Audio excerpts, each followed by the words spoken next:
y el Museo Minero es un honor recibir a investigadores de esta valía y estamos para presentar el libro de Manuel Flores Caballero. Es de todos conocido, Manolo, estás en tu casa. Tiene dos casas, tiene el museo, que es donde viene a vender principalmente los libros, donde hace su labor de difusión, y el archivo, que es donde hace la labor de investigación que le permite realizar muchos de los libros, no en este caso, porque este es de otra temática. Y nada, seguimos con nuestra labor de dar a conocer el patrimonio y lo que se hace de cultura en la zona. En este caso tampoco es exactamente eso, pero es un honor acoger a este acto. Y sin más, le paso la palabra al magnífico señor rector de la Universidad de Huelva, también de la zona, conocedor de lo que hacemos, patrón de la Fundación, es decir, también está en su casa. Y como siempre, pues tanto con la universidad como con los investigadores, que es una cosa que hacemos asiduamente, pues siempre es grato colaborar y lo que salen siempre son trabajos de calidad, como en este caso, como en otros casos, trabajos corales, etcétera. Pues nada, le dejo con la palabra a Francisco José Martínez López, el rector de la Universidad de Huelva. Muy bien, pues muchas gracias. Encantado una vez más de estar aquí, querido director del museo, querido compañero y sin embargo amigo Manolo. Bueno, queridos compañeros, también os agradecemos especialmente que estéis hoy aquí en la presentación de un libro que tiene una trayectoria importante desde que se publicó y que bueno, pues ha sido capaz de hacer que muchas personas pues se involucren más en el conocimiento de esta gran crisis financiera internacional del siglo XXI y que ha provocado, como es el subtítulo de este libro, una ruptura en el modelo productivo español. Quiero hablar en primer lugar del pecador y luego hablaré del pecado. Voy a hablar primero de Manuel Flores Caballero, catedrático de la Universidad Rey Juan Carlos de Madrid. También fue catedrático de la Universidad de Huelva, en la que ha ejercido gran parte de su actividad profesional y bueno, pues una persona que quizás es de los investigadores y de los economistas que mejor conocen el sistema productivo onubense.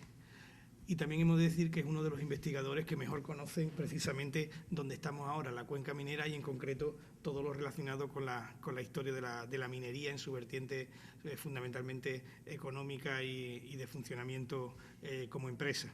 Por ello, quiero resaltar especialmente que Manuel Flores ha dedicado parte de su investigación, aparte de catedrático de Contabilidad y Economía Financiera, y ha publicado muchísimas obras relacionadas con estrictamente lo que es la contabilidad y la economía financiera, pero también lo ha hecho sobre su gran pasión, que es precisamente el territorio de Río Tinto, y ha publicado una gran cantidad de obras que no voy a enumerar ahora, pero que nos han permitido conocer mucho mejor a nuestra tierra, conocer mucho mejor las diferentes peculiaridades que hemos tenido fundamentalmente en los últimos 200 años y bueno, pues algunas de sus trabajos sobre los Rothschild o sobre otros inversores y cómo ha funcionado este entramado que ha permitido que Río Tinto sea hoy día, pues cuando se habla de minería, es quizá el punto más importante a nivel internacional. Creo que Manolo tenemos todos los que somos de la cuenca minera tenemos una deuda con él importante porque bueno, pues nos ha permitido conocer desde hace ya mucho tiempo y en todas sus obras una materia en la que sabíamos pero quizás no estaba del todo desentrañada.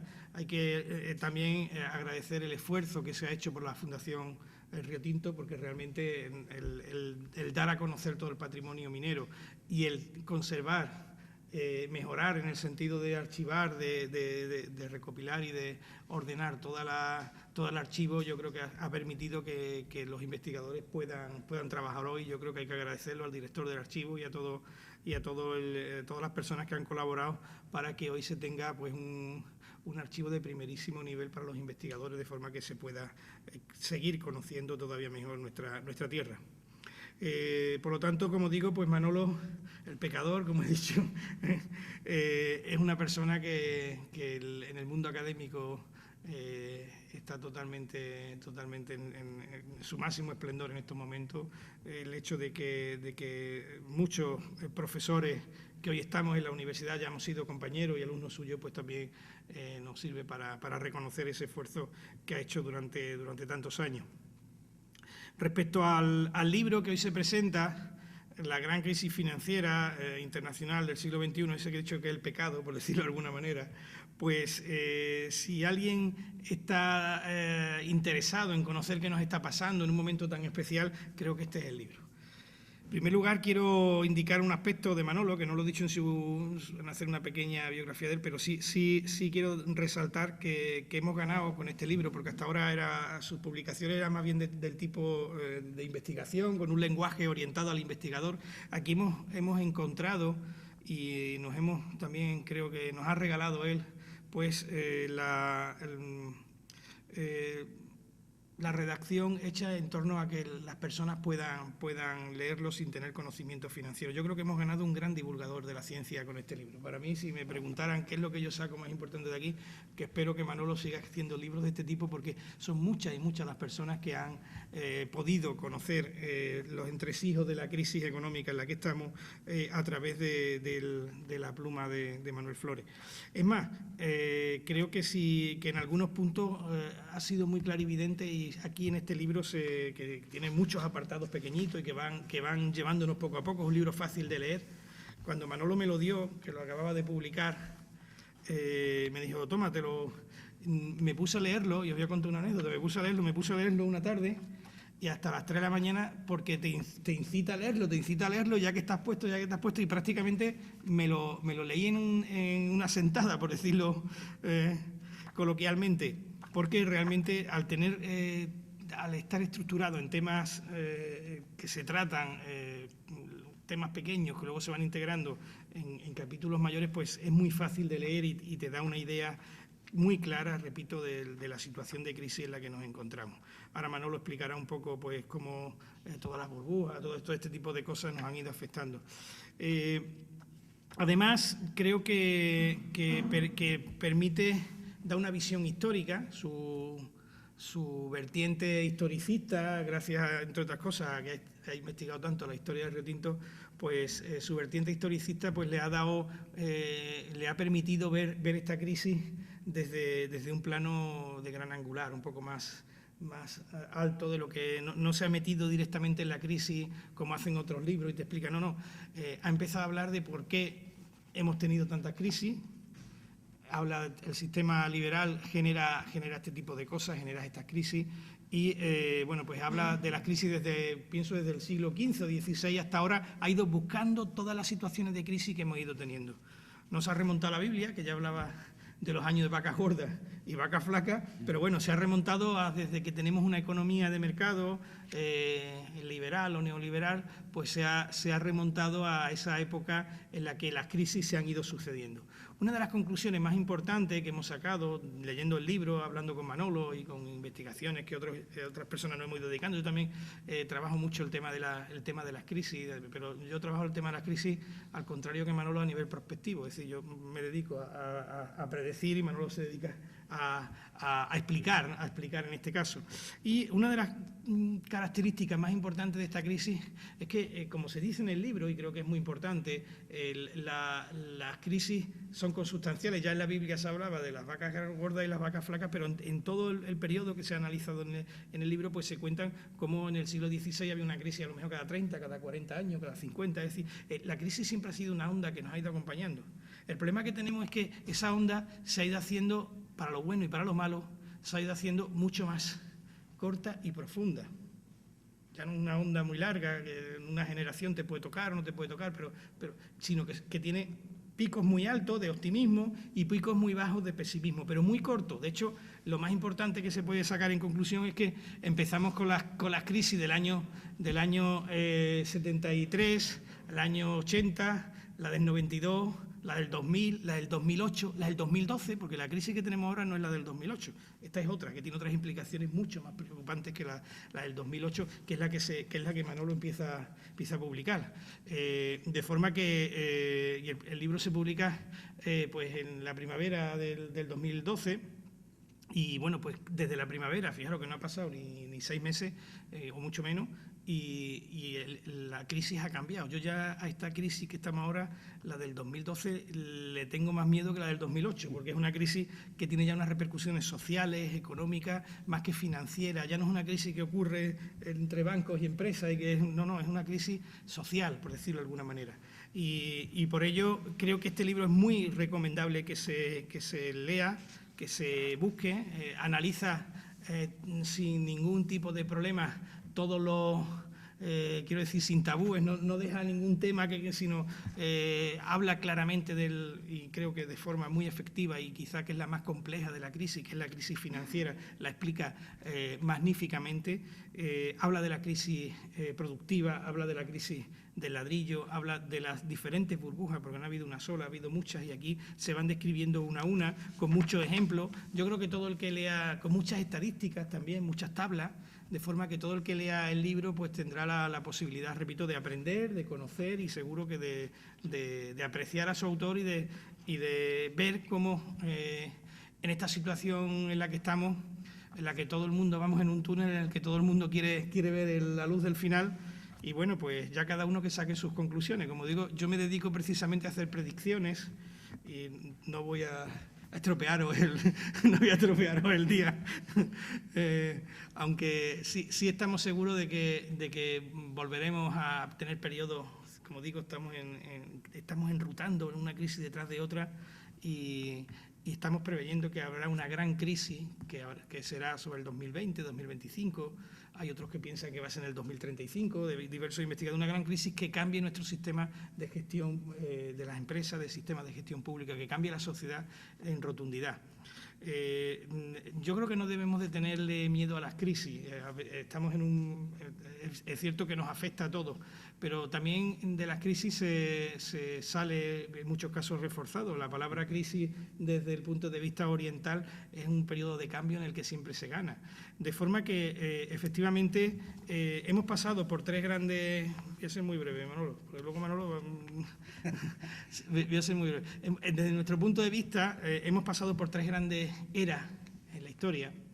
Nosotros dividimos la historia nada más que en tres partes, que creemos que compilan todo lo que ha ido ocurriendo. A la primera era le llamamos local-agrícola. El primer problema que tuvo el hombre era alimentarse, hacia su gran preocupación, y la gente vivía en un entorno local. Esta era, que comenzó más o menos cuando se empezaron a explotar estas minas de Río Tinto, hace 5.500, 5.600 años aproximadamente. Pensamos que ha durado 5 años, 5.000 años. Esta primera era necesitó un cambio radical. Hace unos 500 años la sociedad empezó a cambiar y se produjo lo que llamamos la primera, fijaros, digo primera Revolución Francesa. La segunda no ha ocurrido, pero es la que creemos que va a ocurrir dentro de unos años. Entonces, esa primera Revolución Francesa lo que hizo fue cambiar totalmente el sistema local agrícola, donde había un rey que en teoría estaba nombrado por Dios, y el hombre decide hacer las normas por sí mismo, se crean las constituciones, se hace la primera Revolución Francesa que da pie a una constitución, se hace en 1812, ahora estamos celebrando en España la Constitución, es decir, el hombre empieza a hacer sus constituciones, nacen los países y le llamamos nacional-industrial. Y esta ha estado funcionando bien, igual que la otra también estuvo funcionando relativamente bien, hasta que el sistema ha empezado a encontrar una gran cantidad de desajustes. Y estamos entrando en una tercera era, la que llamamos mundial-informacional. Ya no es local ni es nacional, sino es mundial, y ya la principal preocupación de la gente no es alimentarse. Nosotros hoy, a pesar de que tenemos una situación de crisis muy grande, creemos que todos mañana podremos comer. Y tampoco tenemos una preocupación excesiva en nuestros recursos materiales. Seguro que mañana todos tendremos ropa, o tendremos donde sentarnos, o tendremos cosas. Es decir, que nuestra principal preocupación en estos momentos es consumir información. Somos grandes consumidores de información. En el mundo ahora mismo el principal producto en términos económicos de todos los que hay es la información. Ahora estamos consumiendo información, compartiéndola. Entonces, eso significa que estamos llegando en un momento final de una era y necesitamos crear una nueva con nuevos mecanismos. Bueno, pues precisamente estas crisis que se van produciendo son un síntoma de que vamos a tener, es como cuando hay un terremoto que primero hay una serie de indicadores. Bueno, pues estamos teniendo una serie de indicadores de que se necesita un cambio social de gran importancia en el mundo. Y eso es lo que se tiene que hacer. Y mientras no se haga, pues estaremos en estas situaciones de crisis. Desgraciadamente, repito, podemos pensar que la crisis se puede arreglar, y yo soy de los que creo que se va a arreglar, pero en fin, que serán periodos de mucha euforia y de mucha depresión.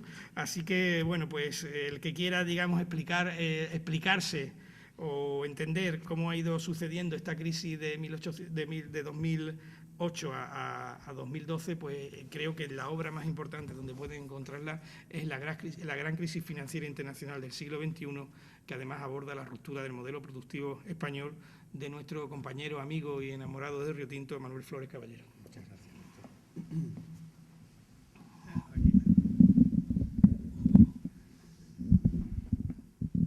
Bueno, ante todo, buenas tardes, y deseaba, por encima de todo, pues hacer un recordatorio a este gran poeta de Río Tinto y amigo mío y amigo de todos posiblemente, que es Juan Delgado. No me parece oportuno venir a Río Tinto a dar una charla sin hacer esa mención a ese gran poeta de vuestra localidad y que fue un gran amigo mío llamado Juan Delgado. Pues bien, paso ante todo a darle las gracias al rector de Huelva, que como siempre tiene las puertas abiertas de la universidad, y desde que empezó a ser rector y vinimos una visita, pues de alguna forma ha quedado enlazado perfectamente con la fundación, y acabamos de ver en la Casa de Consejo que de alguna forma es una actuación que está haciendo también la Universidad de Huelva, ¿no? El rector, a su vez, pues que ya está, digamos, acabando su mandato dentro de pocos meses, pues de alguna forma hay que reconocerle la gran labor de haber hecho un esfuerzo titánico desde que se incorporó por mantener una austeridad enorme en la universidad y quedarla, digamos, lo más limpia posible de endeudamiento, con lo cual una recesión de este tipo es digna de agradecer, cosa que no sucede en las demás universidades. Al mismo tiempo, también quisiera trasladar mi agradecimiento tanto a la Fundación como a las personas que siempre colaboran conmigo y que me ayudan y que facilitan todo, como es José María Mantecón, como es el caso de Aquilino y como es el caso también de Juan López, ¿no? Por lo tanto, a todos ellos mi mayor agradecimiento. Y como no puede ser de otra manera, pues también agradeceros a todos vosotros que estáis presentes aquí para que yo os pueda contar qué es lo que sucede, qué es lo que de alguna forma se viene vislumbrando desde hace bastante tiempo, qué es lo que nos preocupa hoy y cómo ya hemos llegado a una situación donde una prima que no conocemos nadie hoy es familiar para todo, ¿no? Es decir, que esa prima de riesgo que antes no la conocía absolutamente nadie, pues ahora resulta que nos hemos familiarizado y todo el mundo está preocupado si sube, si baja, si el tipo de interés más alto o el tipo de interés más bajo, ¿no? Bueno, pues para hacer, digamos, un planteamiento donde podamos decir de qué vamos a hablar, pues vamos a decir primero, antes que nada, que estamos en una situación donde lo que podríamos encontrar más parecido es el año 29. Eso que hemos llamado tantas veces la crisis del 29, la recesión de los años 30. Si os acordáis la película Lo que el viento se llevó, el juramento de O'Hara que dice: juro por Dios que nunca más volveré a pasar hambre, ¿no? Se refleja en el cine lo que fue la recesión de los años 30. Y para ello, antes que nada, pues vamos a hacer, digamos, una división en lo que se considera lo que es un crash, una caída de bolsa, de lo que es después una recesión. Es decir, que generalmente se apuesta en el mundo que vivimos porque de golpe y porrazo, cuando vienen estos años de bonanza, porque para que haya una crisis primero tiene que haber bonanza, si no hay bonanza no hay crisis. Entonces, cuando el sueño del faraón, es decir, José interpreta los sueños del faraón, le está diciendo que después de los años de abundancia vendrán los años de sequía y los años de auténticamente, digamos, de pobreza, ¿no? Por lo tanto, para situarnos en lo que José quería trasladarle digamos, al faraón, es que previamente se había pasado unos años de abundancia. Y lo que podríamos llamar años de pobreza es comparado con los años de riqueza. Si no hubiera esa diferencia de situación, no estaríamos hablando aquí de una recesión o de una crisis.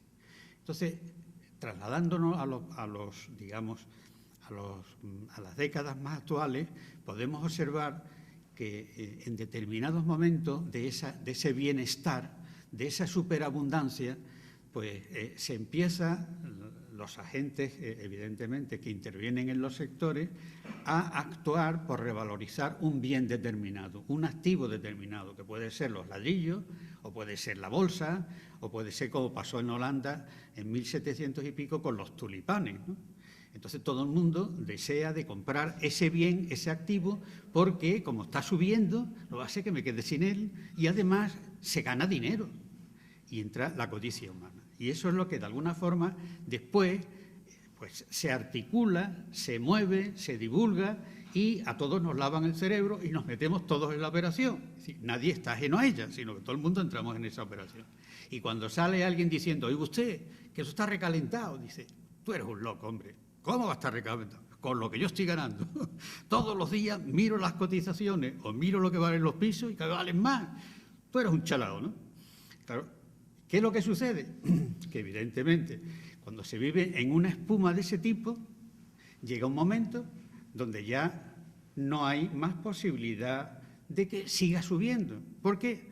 Porque ya empiezan los que entienden y saben del tema a decir, ha llegado el momento donde yo me quito de aquí, yo realizo mi beneficio y me voy. Entonces, en la medida que más suben las cosas, pues claro, hay menos gente proclive a seguir pagando tan caro esa cuestión. En el caso de los ladrillos, pues pusimos ya, porque lo que se estableció, como luego vamos a hablar, es que en la medida que iba subiendo el valor del piso, nos dábamos cuenta que el préstamo que teníamos que pedir era más alto. Y al ser más alto, la mensualidad era más alta. Entonces, esa propia revalorización estaba escupiendo a muchas personas que ya no podían tener el ahorro suficiente todos los meses para pagar esa mensualidad tan alta. Entonces, se empezaba a escupir. Y cuando ya se empieza a escupir, ya van cayendo las ventas. Y cuando caen las ventas, efectivamente, ya empieza a peligrar la situación. Pues eso nos pasó en el año 29. En el año 29, lo mismo que pasó en 1907. En 1907 pasó igual que pasó en el 29. Lo que pasa es que, como la del 29 fue de mayor trascendencia, pues realmente, digamos, siempre nos referimos al 29. Pero en el 27 pasó exactamente igual. La gente pedía préstamos a los bancos para comprarle la bolsa. Y aquello era una espuma y un hervidero. En la crisis del 7... pues sucedió que la gran depresión que vino detrás terminó con la Primera Guerra Mundial y lamentablemente en el año 29 acabó igual. Entonces, ¿cómo se produce esta situación? Esa espuma de los valores empiezan a subir, empiezan a subir, empiezan a subir, se duplican, se triplican, hasta que llega un momento donde ya la gente dice, ya no hay compradores, y entonces cunde el pánico, que fue lo que pasó en el famoso octubre del año 29. Cundió el pánico en la bolsa de Nueva York y la gente se arruinó. ¿Qué pasó cuando ya realmente el que ha comprado, por ejemplo, por 100.000 euros una cosa, entonces, o hablamos de dólares, si estamos en los Estados Unidos, y sucede que en el mercado en una semana lo que yo he comprado en 100.000 vale 15.000? Pues que el préstamo que he pedido ahora no lo puedo pagar. ¿Correcto? Es decir, si estamos alimentando toda esta situación a base de préstamos, sucede que, evidentemente, yo he comprado en 100.000, lo que una semana más tarde o 15 días más tarde, nada más que puedo recuperar 15.000. Y a lo mejor soy optimista al decir 15.000, a lo mejor son 7.000. Yo no puedo hacer frente a ese préstamo. ¿Correcto? Entonces, eso, a esa caída de la bolsa es lo que le llamamos crack. Es decir, el crack no es otra cosa que se rompe. Es decir, se rompe una situación y, evidentemente, esa bajada de bolsa origina que, visto ahora en el plan del inversor, se arruina, pero visto desde el punto de vista del banco, es que se encuentra con un montón de préstamos que no son cobrables y esa ruina se traslada a los bancos. ¿De acuerdo? Es decir, si la banca, el negocio de la banca consiste en una situación donde yo lo que tengo es un capital propio y por las propias características de los bancos el capital propio es muy reducido. ¿De dónde se sustenta la banca para tener fuentes financieras?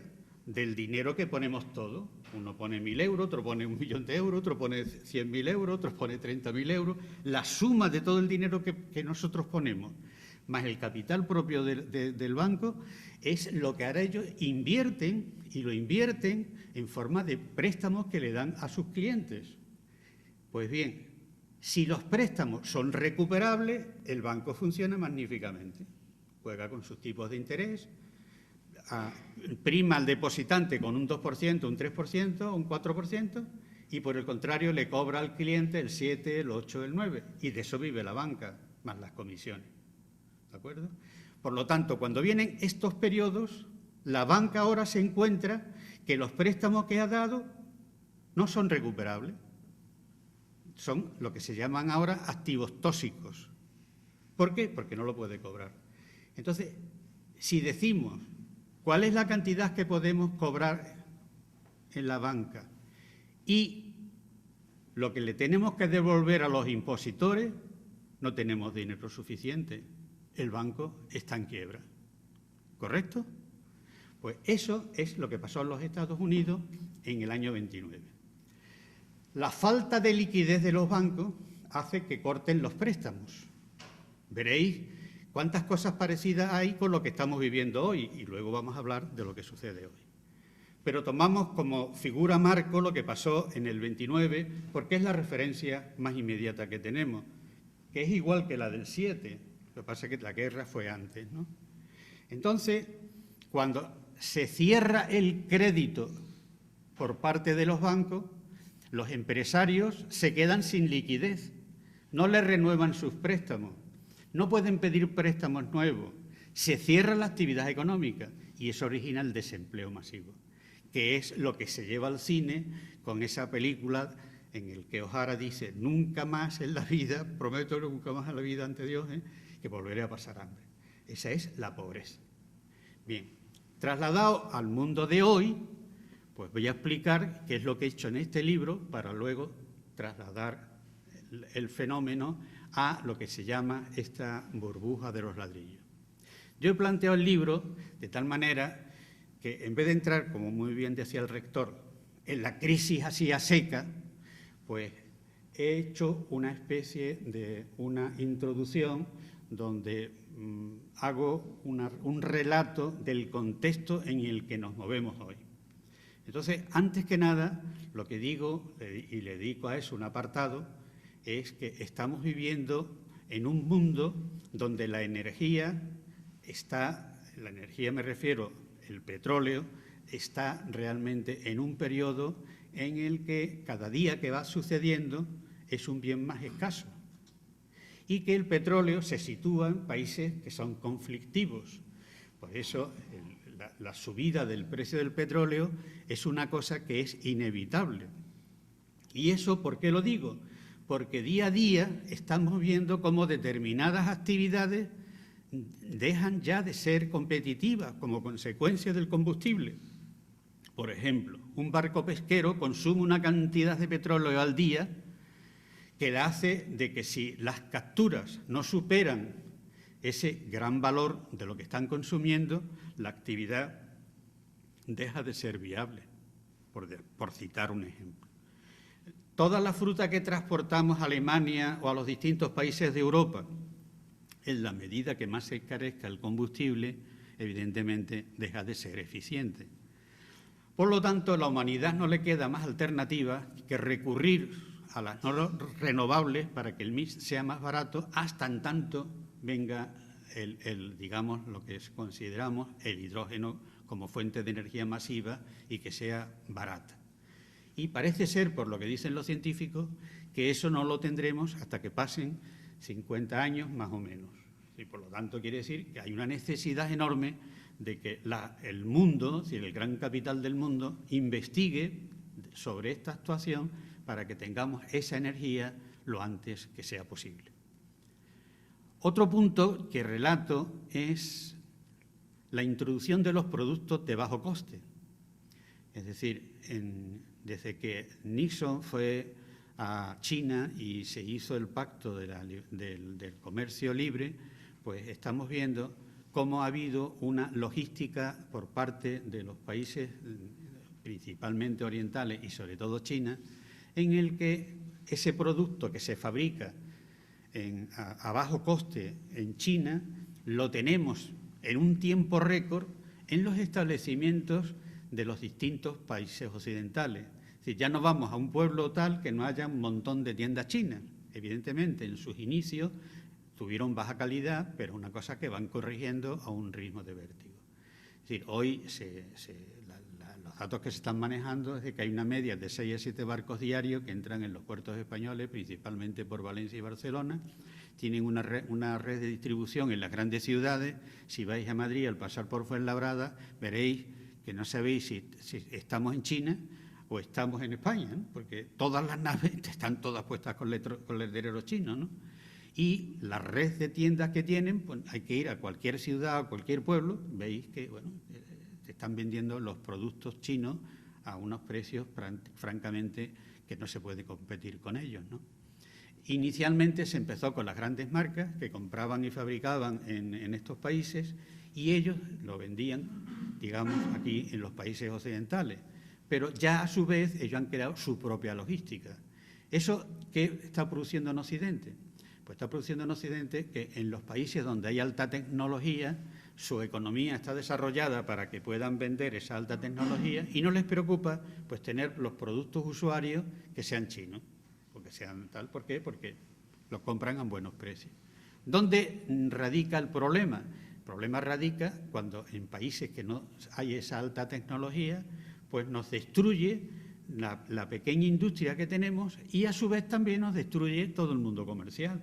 Veis la cantidad de cierres que se están produciendo como consecuencia de que no se pueden competir con los productos chinos.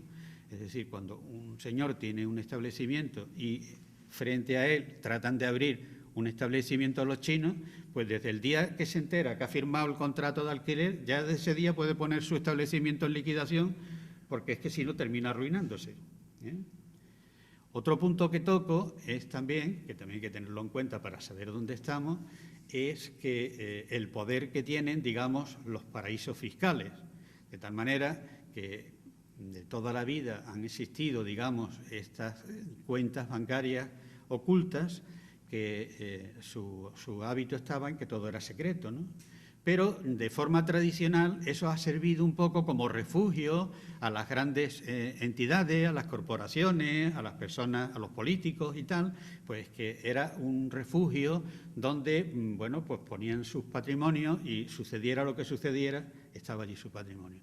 Desde que termina la Segunda Guerra Mundial y las multinacionales mueven estas cantidades tan salvajes de dinero, podemos decir que aproximadamente el 75% de las empresas que cotizan en España en el llamado IBEX 35, que son los 35 valores de más cotización que hay en España, pues manejan, digamos, grandes fortunas en estos paraísos fiscales. Entonces, eso a nivel del mundo supone unas cantidades inmensas. Y no es que tengamos nada contra el que tenga mucho dinero. Lo que sucede es que, claro, los países, en el momento que se encuentran con dificultades como nos encontramos nosotros ahora mismo, pues sucede que el erario español deja de recaudar mucho dinero de todas estas familias que tienen su dinero oculto. Y claro, ahora tenemos en la población dos grandes grupos, los que cotizamos y los que no cotizan. Y entonces, pues claro, no parece que sea muy estimulante el hecho de que la persona que trabaja y la persona que está en nómina es que está fiscalizada por todos los sitios, ¿no? Y pobre de ti como se escape algo. Y por el contrario, tienes grandes fortunas donde evidentemente no pagan absolutamente nada. Es decir, que esta situación hace de que, claro, tanto el G7 como el G20, que son las grandes reuniones que mantienen los grandes políticos del mundo, están de alguna forma tratando de ver cómo se puede articular un sistema donde no sea tan fácil esa evasión de dinero, ¿no? Y por último también hablo en esa introducción que nuestra población pues prácticamente tiene una tendencia ya muy clara desde los años 90 hacia el envejecimiento. Es decir, que en los años 70 en España había la tasa de natalidad más alta que había en toda Europa y ya en el 90 teníamos la tasa de natalidad más baja que había en toda Europa. Eso origina que, llevando eso a una gráfica, pues desde que un niño nace hasta los 25 años más o menos, lo que hay son 300.000 personas más o menos, 300 y pico mil, que es como si hiciéramos el tronco de un árbol. Y después encima de ese tronco, ya de 26 años hasta los 90 o 100, que podamos durar más o menos, se produce como un rombo en el que hay muy pocas personas con mucha edad, pero sí lo hay bastante, a lo mejor hasta los 60, 65, poco más o menos. Y de los 65 a los 26 se va reduciendo, ¿no? Entonces, claro, eso es una problemática muy importante para los colegios, para las universidades, para la vivienda, para el futuro de un país, para las propias pensiones, etcétera, etcétera. Así que ya se está hablando de que dentro de unos años el número de personas mayores de 65 años será equivalente a los que son, digamos, menores de 65 años. Es decir, que todas esas cosas obligan a que, si nos guste o no nos guste, tengan que estar reestructurando todos los acontecimientos del país. Bien, terminada esa introducción, yo he hecho también un capítulo, que es el primero, dedicado fundamentalmente a refrescar la memoria de que vivimos en un país donde estas situaciones de malestar que originan una crisis como la que vivimos, que no es nuevo, es decir, desde Felipe II hasta el día de hoy, pues han sido reiteradas y sucesivas las suspensiones de pago que se han declarado porque no se podía pagar la deuda. Felipe II declara 3 quiebras o 3, digamos, suspensiones de pago de los reales asientos que firmaba, porque cuando llegaban los vencimientos no había dinero, ¿no? Y desde Felipe II, bueno, pues tenemos todos los monarcas y tenemos, digamos, la revolución del año 1868, tenemos la Primera República, todo en precariedad absoluta. Tenemos así prácticamente hasta prácticamente el día de hoy. Bien, y ahora después ya lo que hago es que en 2 capítulos explico la crisis que vivimos y como un cuarto capítulo hablo lo que nos acontece en España. En el capítulo 2, que ya entramos en la crisis, esta crisis no viene de hace 3 días. Esta crisis se empieza a gestar cuando aparecen las tecnológicas y aparecen ya el gran desarrollo que iba a realizar, digamos, todos los avances que se estaban haciendo en lo que hemos llamado comunicaciones tecnológicas y cosas de este tipo, ¿no? El crecimiento de productividad ha sido tan grande, el que las comunicaciones hayan originado esta rapidez que hoy se puede comprar un título en el mercado de Nueva York prácticamente al instante, pues te origina de que, evidentemente, ha creado una riqueza brutal. Y ese bienestar no se cortó nunca. Es decir, Alan Greenberg, el presidente de la Reserva Federal de los Estados Unidos, mantenía el criterio de que sabía que se estaba creando ahí una situación de mucha bonanza, pero que realmente no era fácil poder cortar, porque, de alguna forma, el crecimiento y la riqueza que se generaba era altísimo. No es hasta comienzo del año 2000, cuando corta en marzo el mercado el Nasdaq, que es donde se cotizan las grandes tecnológicas, y el mercado, evidentemente, se viene al suelo y hay una depresión de la cotización de los valores hasta el 2004. Para corregir los efectos unidos a los daños que habían hecho las Torres Gemelas, que si os acordáis bien, las Torres Gemelas originó un pánico en los Estados Unidos, de tal manera que nadie quería viajar en avión, ni nadie quería ir de vacaciones, ni nada y tal. Entonces, tanto en la industria hotelera como en la industria de las aerolíneas originó una ruina bestial, ¿no? Entonces, con la finalidad de contrarrestar y la crisis no fuera de más dimensión, lo que se hizo fue una política de bajar los tipos de interés. Y ahí es donde se empieza la burbuja inmobiliaria. Es decir, desde el 2002 se empieza una bajada de tipo de interés salvaje con la finalidad de que la economía real no se paralizara. Y entonces, cuando se empiezan a estructurar una serie de préstamos que son los que nos llevan al tema de la burbuja inmobiliaria. ¿En qué consiste esta situación? A nosotros nos coincide con que habíamos entrado en el euro y en España se presenta una situación equivalente a como había en estos países desarrollados, y era que te dan una hipoteca para la vivienda con una serie de factores que eran novedosos. Es decir, en España no conocíamos una hipoteca a 40 años, lo más que había una hipoteca era 10 años. En España no conocíamos una hipoteca al 3% de interés, o al 3,5%, o al 2,5%, o al 4%. Las hipotecas eran al 16, o al 18, o al 20, cosas de ese tipo. Entonces, claro, cuando eso se produce, tanto en los Estados Unidos como en toda Europa, como en España, que en España fue con más furor, porque para nosotros era una cuestión nueva, pues los inquilinos pasaron a ser propietarios, se fueron inmediatamente a pedir un préstamo y comprarse la vivienda. Y si pagaban 80.000 pesetas, resultaba que con la hipoteca, pasando la propiedad, a lo mejor pagaban menos. Entonces, ese fue el inicio. Pues vamos a explicar qué pasó en los Estados Unidos y qué pasó en España. En los Estados Unidos se le daba la hipoteca porque la filosofía, tanto en Inglaterra como en los Estados Unidos, de los liberales, era de Thatcher y de Reagan, era hacer propietario al máximo a la mayor población posible.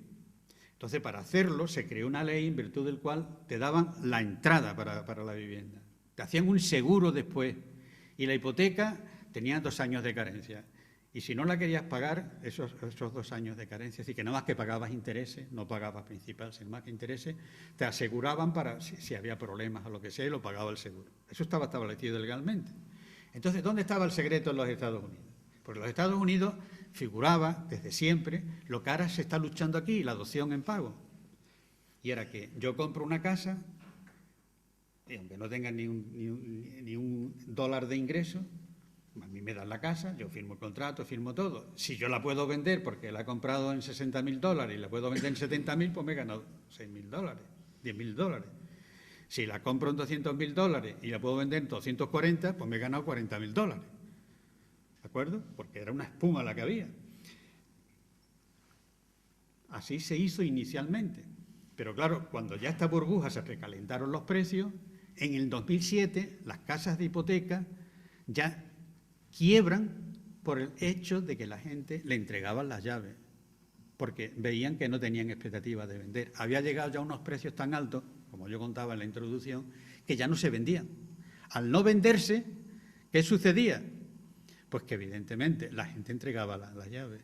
Y es lo que de alguna manera se llamó, digamos, la quiebra de la subprime. La subprime no es otra cosa que la hipoteca recibe ese nombre. Si la persona que pide la hipoteca es una persona que tiene garantía, a esa hipoteca se le llama prime.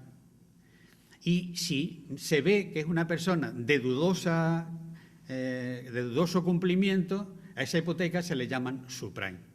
Entonces, estas subprime originaron que en el año 2007 prácticamente pues, hubo una entrega de llaves, se arruinaron las 2 casas que se abrieron especialmente para estas hipotecas, y lo mismo sucedió con los bancos. De hecho, ya el famoso el Lehman Brothers ya manifiesta a final del 2007 que su situación es ya dificultosa. Y como en las distintas negociaciones que se hicieron para poderse quedar con el banco no cojaron, tuvo que declarar la quiebra en 2008. Entonces, fijaros bien que en el mercado internacional, desde el momento que quiebran las 2 empresas hipotecarias de los Estados Unidos y el Lehman Brothers, cunde el pánico. Estaban en elecciones, es decir, Obama y el contrincante estaban en puras elecciones, y Bush hijo, que era ya el final de su periodo, llama a los candidatos y a todos los dirigentes del mundo, porque ya se veía de venir que era una catástrofe a nivel mundial, ¿no? Entonces toman una serie de acuerdos, entre ellos fundamentalmente que no haya medidas proteccionistas, que siga el libre cambio y cosas de ese tipo, ¿no? Pero ahora, ¿en qué nos afecta a nosotros? Tú dices, bueno, eso ha pasado en los Estados Unidos. Vale. Pues nosotros habíamos seguido haciendo lo mismo. Nosotros, nuestras cajas de ahorro y nuestros bancos, venía una persona y entonces se le daba una hipoteca, y en muchos casos pues eran hipotecas forzadas, porque no calibraban que para dar una hipoteca, por ejemplo en Francia, no se puede dar una hipoteca cuando la mensualidad sea superior digamos, a los ingresos, a un nivel determinado de ingresos. Es decir, que una persona tiene que ganar lo suficiente como para que la mensualidad de la hipoteca no sea mayor que el 30% de sus ingresos. Es decir, que el que gana 1.000 no se puede, me refiero a los ingresos familiares, no puede tener una hipoteca mayor de 300 euros. ¿Por qué? Porque si no, corre riesgo de lo estás estrangulando realmente a la familia. Aquí no se tuvo piedad con nadie, aquí se le dio la hipoteca a todo el mundo. ¿Por qué se hacía eso aquí en España? Pues, aunque sea un poquillo duro de concebir, pero lo vamos a explicar y vamos a hacer un esfuerzo por poderlo entender.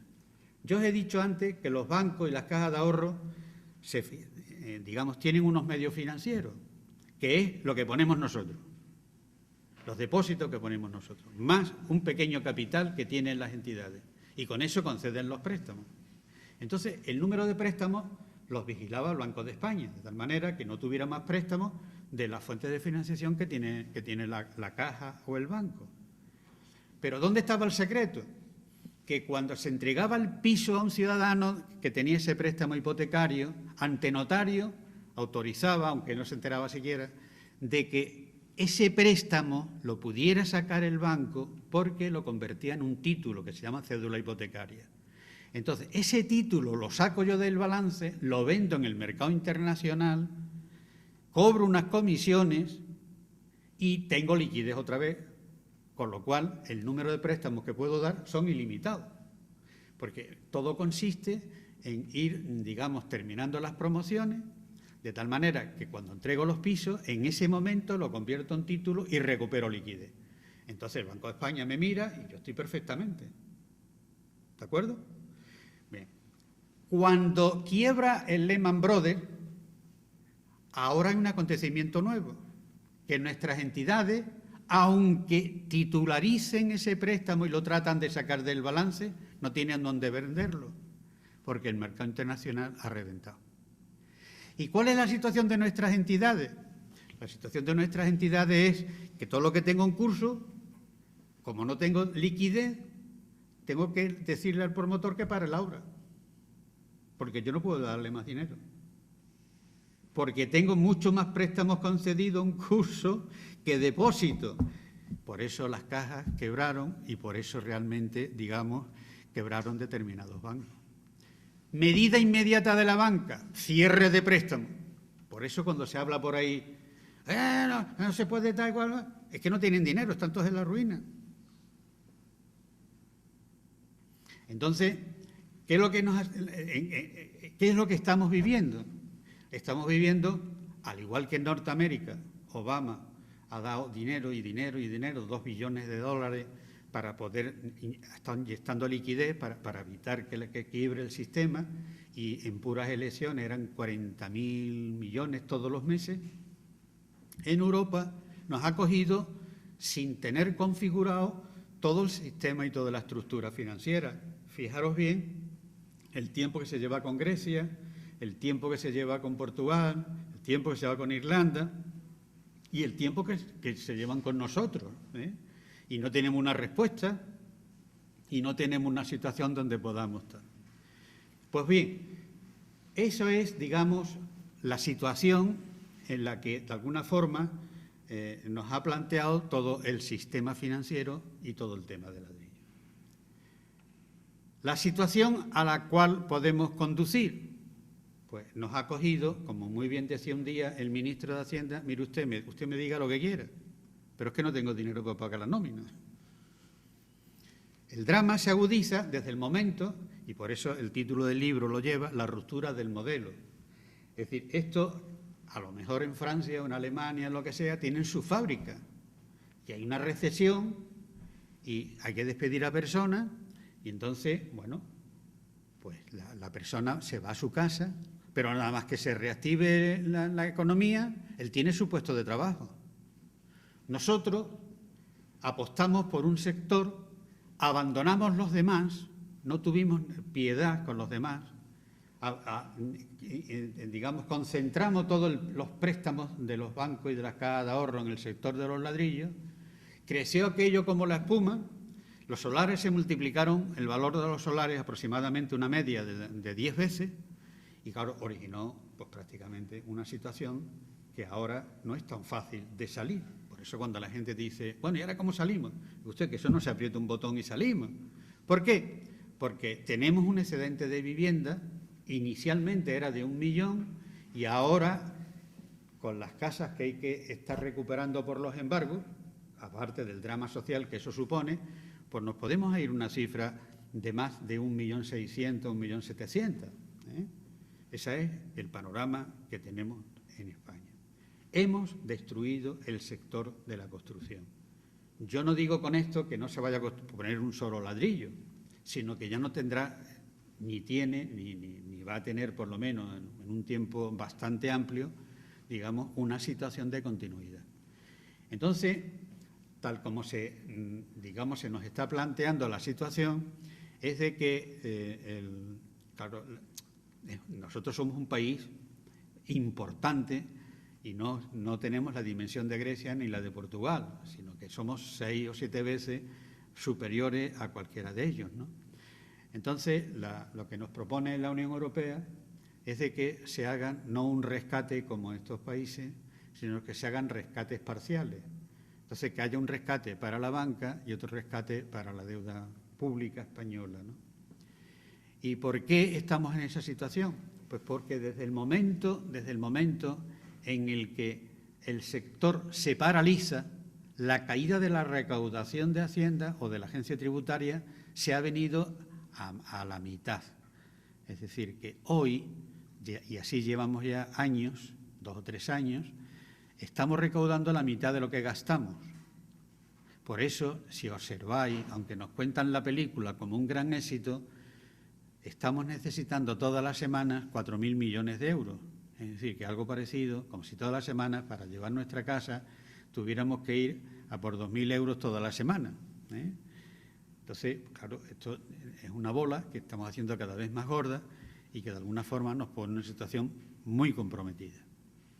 Pues bien, lo que nos plantea Europa es primero el rescate, que ya lo pidió en España en junio del 2012 y todavía no está resuelto, en virtud del cual nos darían 100.000 millones de euros para poder rescatar las bancas y cajas de ahorro, principalmente el más gordo de todos es Bankia, y eso, me parece que son 7 entidades las que necesitan, bueno, están nacionalizadas y necesitan esta financiación.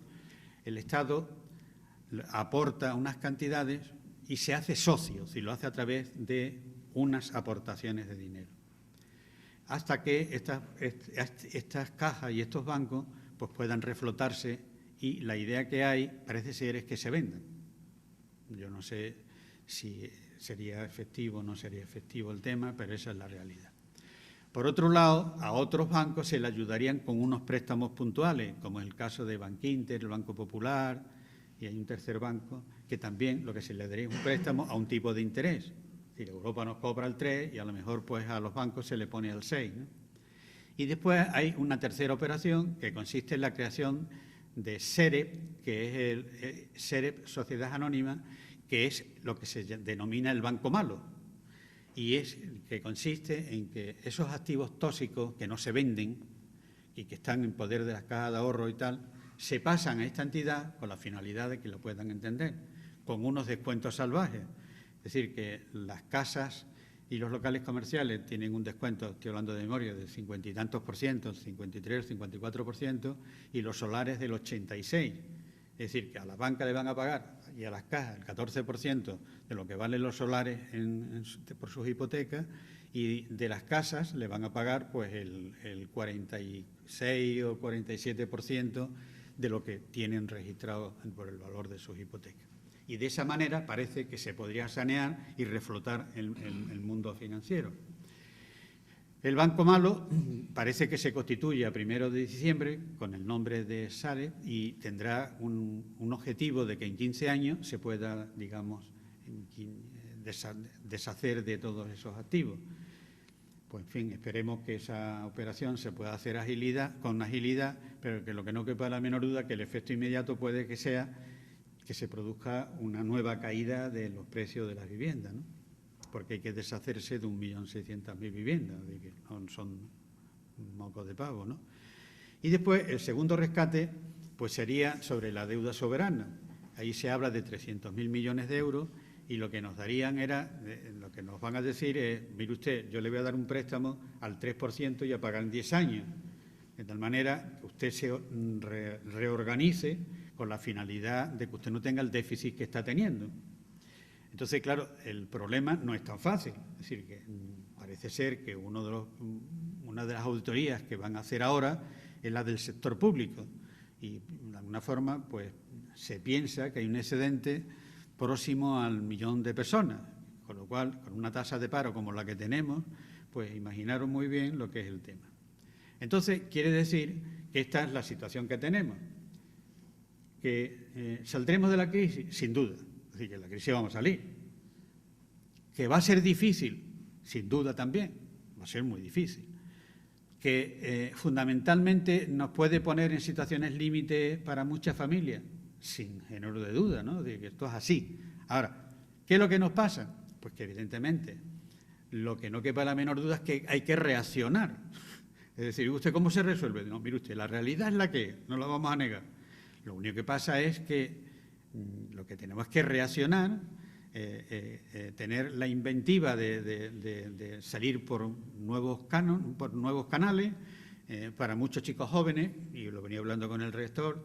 Yo cuando tenía 21 años, mi mayor ilusión era a ver si me podía ir o a Inglaterra o a los Estados Unidos para practicar el idioma y de alguna forma, bueno, pues tener un buen nivel de inglés, ¿no?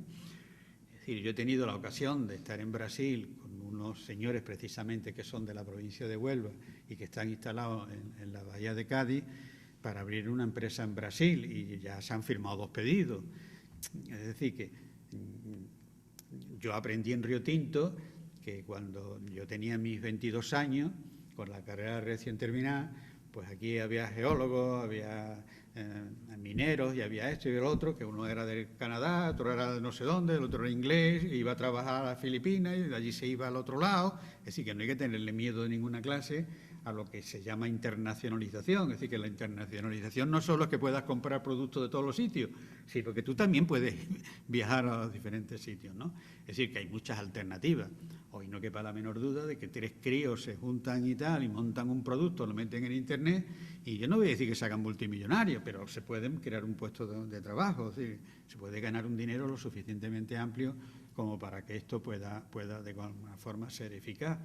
Y que evidentemente exige, como muy bien decía el rector, exige que nos olvidemos de las siglas. Yo no estoy hablando de siglas de partidos políticos, exige nuevos políticos de nueva tendencia. Porque vivimos en es decir, ahora mismo estamos en un sitio donde es imperdonable que estando el cobre 3 veces o 4 veces lo que es el break-even point, es decir, lo que cuesta sacar una tonelada de cobre y tengamos las minas cerradas por problemas administrativos. Es decir, estamos hablando de que a lo mejor son 3.000 o 4.000 puestos de trabajo, que indirectos son 12, 13, 14 o 15.000. Y eso no se puede consentir. Pero es que lo mismo pasa con la industria que está en Huelva, lo mismo pasa con la pesca y lo mismo está pasando con tal. Exige ya que nos dejemos de cuentos, que lo que hay que ir a la eficiencia. ¿Por qué? Porque si el precio del cobre hemos perdido 4 años, eso en el mundo de los negocios es una salvajada. Es una verdadera salvajada. Entonces, sin género de duda, es decir, ya está bien del que de alguna forma pone el caso y pone tal y pone tanta corrupción y pone tantas historias. Es decir, ya debe haber una renovación donde de alguna manera no se está pidiendo otra cosa que sea una persona que está atendiendo un servicio para la sociedad. Y el servicio para la sociedad, en un caso como el que estamos, pues me parece muy bien que esté ahí al frente de este tema un ingeniero de mina, un químico, un experto, un metalúrgico, lo que sea, donde ponga verdaderamente, analice en profundidad el proyecto, ponga todos los requisitos que hay que poner. No se le va a dar luz verde a un proyecto así por las buenas, sino que, como yo he ido muchas veces al Banco de Crédito de Construcción en su época, Y entonces te decían, no, mire usted, esta empresa no puede tener un capital si quiere tener un préstamo por una promoción de 100 viviendas de 3.000, vamos, de entonces 500.000 pesetas a 3.000 euros actuales, sino que hay que elevar el capital a la cifra que se consideraba que era necesaria, ¿no? Entonces usted tiene que venir aquí con un capital mínimo, no como el caso de Boliden, que tenía también 500.000 pesetas de capital, ¿no? Entonces, quiere decir, mire usted está capitalizado, número uno, pero capitalizado en España, no en la sede de procedencia. Usted tendrá que tener, pues con respecto al medio ambiente, unas presas o lo que sea, unas balsas, todo lo que, como el proyecto de Río Tinto Patiño, yo recuerdo que fue así, y el de la fundición de Huelva fue lo mismo. Tanto habla del tío Paco, para arriba y para abajo, pues la época del tío Paco, porque yo fui testigo presencial. En la planta de Huelva se exigió, porque el proyecto era para producir 40.000 toneladas de cobre al año, y el proyecto que se presenta es una fundición con una refinería. Y la gerencia del Polo, con la finalidad de que poderle dar las concesiones, le exigió una planta de lavado de gases. Y entonces fue cuando el Grupo Río Tinto estudia y dice, además lo recuerdo porque eran múltiplos, eran de aquella época, 600 millones en la fundición, 300 en la refinería y 75 costaba la planta de lavado de gases. Y entonces el Grupo Río Tinto dijo, bueno, pues ya le montamos una planta de ácido para producir 1.000 toneladas de ácidos al día y no perdemos la subvención, que era un 20% a fondo perdido, ¿no? Entonces se montó. ¿Por qué? Porque no permitían que se lanzaran los gases directamente a la atmósfera. Y ya como cosa curiosa y anecdótica, para que lo sepáis, que sois de aquí de la zona, el primer año se amortizó la suma de los 150 millones de pesetas que costaron la planta de lavado de gases y la planta de ácido sulfúrico. El primer año, ¿eh? Es decir, ¿por qué? Porque el azufre no te costaba dinero, era gratis. Entonces, la venta que se realizó de ácido sulfúrico fue, digamos, lo suficientemente amplia para pagar el agua, pagar los ingredientes que tenía y el personal. Y además dejó el dinero para amortizar las plantas. Pues esto es lo que de alguna forma se puede exigir. Usted cumple las condiciones, pues tiene usted luz verde. ¿Yo qué necesito para esto? 3 meses. Yo estudio esto en 3 meses, pero yo le doy a usted la luz verde. Y si falta algo, pues le doy el tiempo necesario para que usted lo subsane. Pero lo que no puede existir es que estemos paralizados cuando estamos en una situación económica como la que tenemos en el país, ¿no? Y si vamos recorriendo el país, pues hay muchas cosas parecidas. Sí, quizás estamos en una zona privilegiada, pero que en el país evidentemente existen muchas cosas de este tipo. Por lo tanto, quiere decir que lo que tenemos que, para salir de la crisis, tenemos que agilizarnos nosotros como pueblo. Es decir, ahí está el ejemplo de lo que es Haití y de lo que es Japón cuando han pasado tsunamis. Al año, Tahití sigue igual o peor y Japón se reconstruyó prácticamente en un 75% cuando había pasado un año. ¿Y eso a qué es debido? Es debido al esfuerzo, al trabajo, a la ilusión. Y si nosotros tenemos esfuerzo y tenemos tal y queremos luchar, claro que se sale de todo. Pero lo que no se puede salir de la crisis es teniendo proyectos en los cajones cuando en realidad, digamos, el mercado está exigiendo que se abran estos yacimientos mineros. Así que hace 20 años me he preguntado, decía, esto es imposible que se abra, pero con los precios del mercado, evidentemente, esto es así, ¿no? Entonces, yo entiendo, mi humilde opinión, es que la crisis es la que es, y yo creo que eso no se debe de negar a nadie. Y debemos, ¿por qué? Porque todo el mundo tiene que hacer, digamos, sus cálculos. Es una crisis de largo plazo, no es una crisis sencilla, no es una crisis fácil. Aquí no se aprieta un botón y se crea industria. Dice la gente, no, es que I+D. No, mire usted, yo ahora para competir con un iPhone, yo necesito una inversión de dinero y una inversión en tiempo que me impide pensar en que yo puedo competir con un iPhone, que yo puedo competir en coches, que yo puedo competir en esto, puedo competir en lo otro. Nosotros, en el desarrollo de nuestra democracia y en el desarrollo del bienestar económico, hemos tirado la casa por la ventana. Cuando yo fui componente de la corporación en Huelva, yo cogía unos cabreos, y perdonar la palabra, porque se compraban los autobuses, se compraban tal, a Volvo, a Scania y tal, y cerramos Pegaso estúpidamente. Nada más que comprando los autobuses, las ambulancias, los camiones de riego, los de los bomberos, teníamos una fábrica abierta que genera empleo y se compran todos los productos que integran esa fábrica.